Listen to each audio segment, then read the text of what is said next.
she was going to a wedding. You think it'll be a big turnout? That's the least the people in this village can do. I don't care who comes. I just want it all to be over. Me too. Do you reckon the Sugdens will be there? They wouldn't dare show their faces. If they'd taken that Andy in hand, Vic would still be alive today. Jack and Sarah didn't know. Andy's just a kid. He can't help it if his dad's a nutter. Oh, so I'm supposed to feel sorry for him, am I? That Andy should have handed him over to the police the minute he set eyes on him. Can we just calm down? And if you hadn't had that stupid row with my dad, he wouldn't have come back to the shop on his own. Are you trying to suggest that this is all my fault? You It is, isn't it? Listen, she's upset.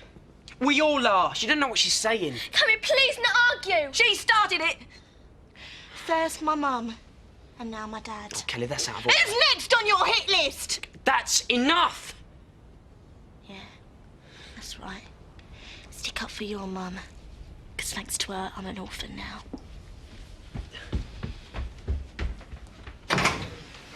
Jack, I hope you don't think you're going to the funeral. I thought maybe I should. I want them to know we're as upset as anyone. I don't think it's a very good idea, Jack. Emotions are going to be running pretty high.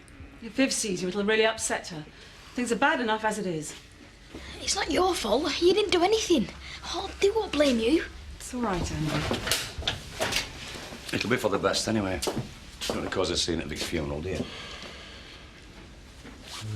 Perhaps you're right. No point in causing more upset. That family have already been through enough. Right then, I'll get off. I'll pass on your respects, yeah? Ta-ra. Ta-ra.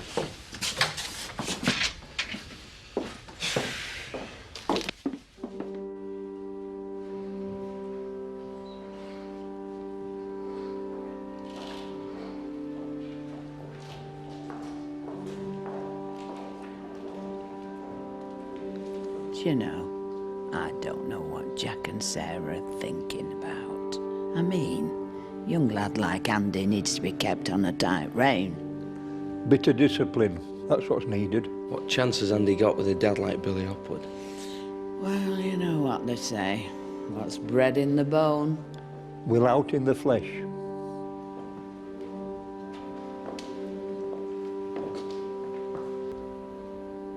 I hear that homicidal maniac Billy Hopwood's been taken into custody. Poor Andy. It's been dreadful for him. Poor Andy. Poor Vic, he's the one that's dead. I think we appreciate that. That is why we're here after all. Ah, but do you appreciate that it was that little thug Andy that was hiding his father all along? Look, Andy's a good kid. Billy Hopwood must have forced him. Yeah. I'm blaming on those Sugdens. Let those boys run riot. If I hear any more of this poisonous drivel, we'll be going to your funeral. All right? Somehow I don't think you'd get such a big turnout, do you? Do you think we were to blame in any way? I've asked myself that question 1,000 times since this nightmare began. Still don't know the answer. I knew Andy wasn't himself. If I'd noticed before that the food had gone missing, but... Are they going to take me away? Nobody is taking you anywhere. You weren't to blame, Andy, was he, Jack? No, of course not. Andy, why don't you go and find Robert and play with one of your computer games?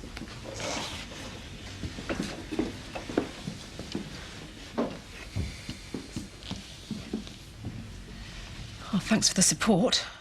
Can't you see he's terrified? We shouldn't be making false promises to the lad. After all, he did tell his father about the post office. Now, the police and the social services are going to be looking long and hard at the facts. And? And I don't think Andy's out of the woods by a long chalk. I am the resurrection and the life, saith the Lord.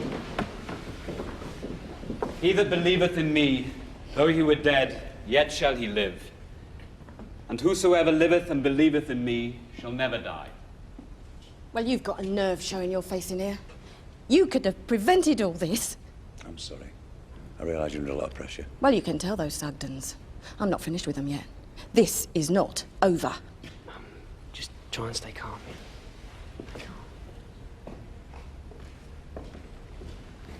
Please, Mrs. Windsor, I know this is difficult.